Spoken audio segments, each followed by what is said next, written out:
भारतीय महिला hockey team ने एशियाई चैंपियंस ट्रॉफी हॉकी के फाइनल में चीन को 1-0 से हरा दिया है। दीपिका ने तीसरे क्वार्टर के शुरुआती मिनटों में किए गए गोल के दम पर भारत ने जीत दर्ज किया है। भारतीय महिला टीम ने टूर्नामेंट का खिताब अपने नाम कर लिया है।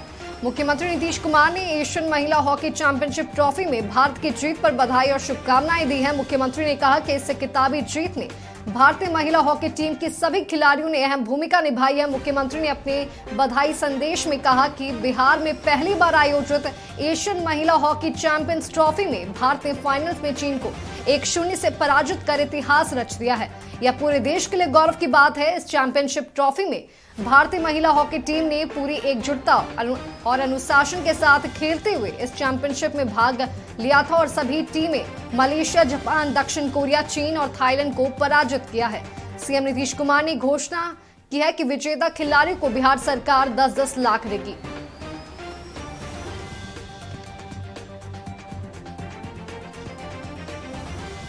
तो आपको बता दें कि भारतीय महिला हॉकी टीम ने इतिहास रचा है। चाइना को मात देकर चौथी बार भारत एशियन चैंपियन बना है और इस जीत के बाद बिहार के मुख्यमंत्री नीतीश कुमार ने सभी खिलाड़ियों को 10-10 लाख देने का ऐलान किया है।